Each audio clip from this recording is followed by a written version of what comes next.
My dear Ida, it has been such a privilege and pleasure to get to know you throughout our lessons together over these past 6 months, and to read together your Torah portion, which you learnt with such diligence and attention. I think you surprised yourself in learning to read Hebrew so quickly and so well, and as you said and so clearly demonstrated in your profound and perceptive Devar Torah, learning your Torah portion has taught you to read texts with critical appreciation. Actually, I think you said that in a previous draft, not in the current, but it was there somewhere along the line. But you are also someone with a wonderful imagination. You enjoy words and literature, you write poetry and short stories, and you have had some of your writings published. Your shyness and modesty, your quietness conceal the still waters that run so deep in you, Ida. I would like to offer a reading of your Torah portion, which we kind of discussed during your lessons over the past few months. The story of the spies, one of a number of disruptive episodes during the 40-year wanderings in the wilderness, is a story that is populated only with male figures. First, there is Moses, who delivers God's message to send 12 spies to scout out the land of Canaan. The spies themselves are all male, and when they do their reconnaissance of the land, they see, as you've heard, that the land has good resources. It is fertile, and the branch of grapes they cut down from the vine is so heavy that it has to be carried by 2 men on a frame between them. When they return to the Israelites, they acknowledge that the land of Canaan does indeed flow with milk and honey, but as for the inhabitants there, they see them only as the enemy. The people who live in the country are very powerful, they say. The cities are fortified and large, and we saw the Anakites, gigantic beings, and we looked like grasshoppers to ourselves, and so we must have looked to them. The country that we crossed is one that devours its settlers. It's no wonder that the whole community break into loud cries and spend the whole night weeping and railing against Moses and Aaron. If only we had died in the land of Egypt, or if only we might die in this wilderness. Why is the Eternal One taking us to that land to fall by the sword? Our wives and children will be carried off. It would be better for us to go back to Egypt. This episode of the spies is catastrophic for the Israelites. It represents a terrible moment in the 40 years of wandering through the desert, for it is here in the verses which you read, Ida, that God recognizes that the people are treating him with nothing but contempt and mockery. Your opening words, Ad ana yana'atsuni ha'am hazeh. For how long will this people show me contempt? And that they have no faith in him, despite everything that has been done for them from Egypt until now. The punishment is going to be fatal.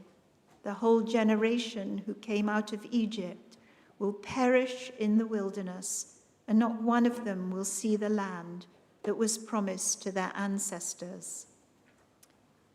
There are 2 men who stand apart and do not join in repeating the calumnies of the other 10 spies, and these are Joshua, the son of Nun, who is to become Moses' successor, and Caleb, the son of Jephunneh.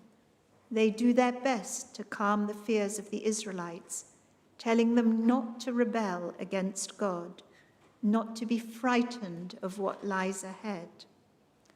Joshua, we know, he has a whole book in his name. Caleb, perhaps, is less well known, but my focus is not so much on him.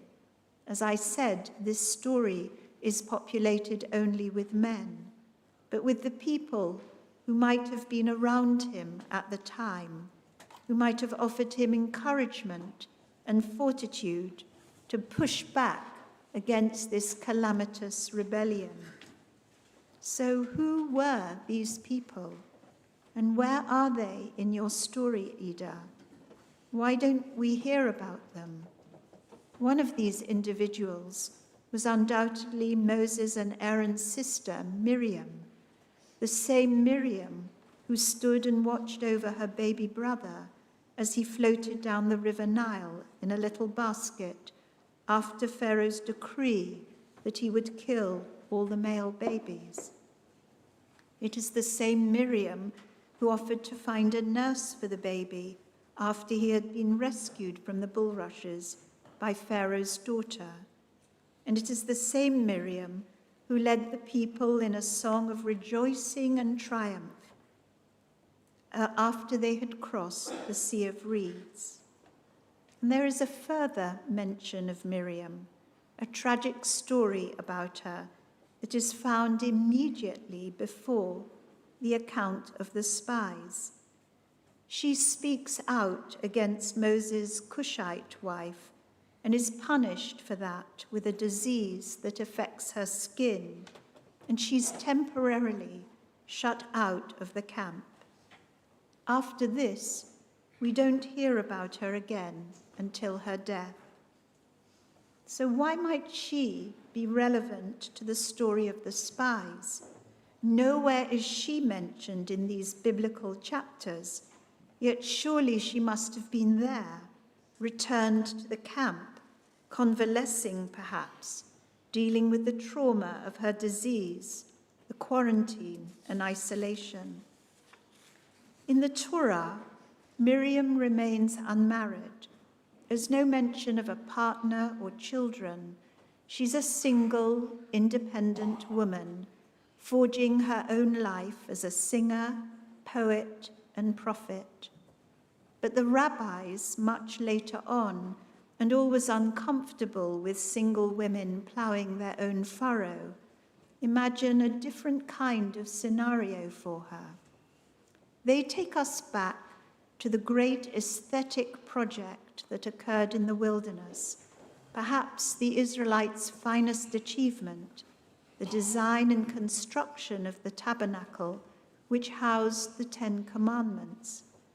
The architect and designer is a man called Bezalel ben Uri, who is singled out for his divine spirit of skill, ability, knowledge of every kind of craft, designing in gold, copper and silver, cutting stones for setting, and carving wood. So where does Miriam come in all of this? Listen to this midrash, which is about Bezalel ben Uri. How did he acquire this distinction as an architect and artist among other Israelites, ask the rabbis? It was because he came from the tribe of Judah, from which royalty was destined to spring, King David, of course. And he merited all this wisdom because of his great-grandmother. And who was his great-grandmother? Miriam. In the rabbinic imagination, which endows Miriam with the alternative name of Ephrat, she becomes the second wife to none other than Caleb, their great-grandson, who brings merit to the tribe of Judah, is the great artist Bezalel, the son of Uri, the son of Hur, the son of Caleb and Miriam. But we aren't quite finished with our story about Miriam, because let me ask you to imagine the scene when the spies return from their 40-day scouting of the land. Imagine the outcry and distress of the people, so deeply affected by the lies they have heard. Imagine Caleb. Perhaps he himself is fearful of the people who are threatening to pelt him and Joshua with stones. Is he perhaps frightened as well by the prospect of death and defeat as they go into Canaan? And let us imagine his wife Miriam, still traumatized and shocked by her disease, having stared into the abyss of loneliness and death, encouraging her husband to hush the people, to reverse the message of the other 10 spies, telling him to urge the people not to be afraid, not to rebel against God, but to trust in God's providence and presence with them. Of course, there is no evidence for this in the Torah itself, but it is the very absence of women in this parasha that forces us to ask ourselves, well, where were they? What were they doing? What was their influence on their husbands, their sons, and their brothers? Was Miriam's the voice that wanted to protect the future of her children? Was she the woman who was desperate that the Israelites would not betray God's mission to be their God and for them to be God's people? Like the children living in the communist era under Ceausescu in Romania, where your mother was born, where your grandmother still lives, these children in the wilderness were powerless to direct the course of their lives. They depended on others to defeat the tyranny of lies and overcome the fear that was instilled in them by the few. In both cases, in the wilderness and in Romania in 1989, the outcome was violent, and many innocent people were caught up in both rebellions. Ida, this is part of your story. As you put it so well in your Devar Torah, your roots, your identity are diverse, Romanian and French, living here in the UK, and about to make a new journey as a family to America, your parents having played the part of 2 spies who have already gone out to spy out the city of Charlotte in North Carolina. But the constant for you, the choice that you have made consciously, is your Jewish identity. Whether you live here or in America, in France, in Romania, or anywhere else, your Jewish identity is part of you. It is enshrined in your Hebrew name, Yehudit, from the Hebrew word that means one who is Jewish. It has been very special for me to have taught you over these past few months, getting to know you and appreciating your gifts with words, with languages, I should say, with music. Mazal Tov, Ida. I hope the next stage of your journey, wherever you may be, will bring you happiness and will nurture your attributes of determination, sensitivity, and your wonderful gifts. And I'd like to present you now, so this bit you didn't know about, so come up to the bima one more time, because this is a copy of our High Holy Day Mahzor, and maybe you'll be back one day to celebrate Rosh Hashanah and Yom Kippur, but wherever you are, you'll find the words, some of the words of your Torah portion in here, in the Yom Kippur liturgy. And I wish you Mazel Tov on behalf of all of us. Well done.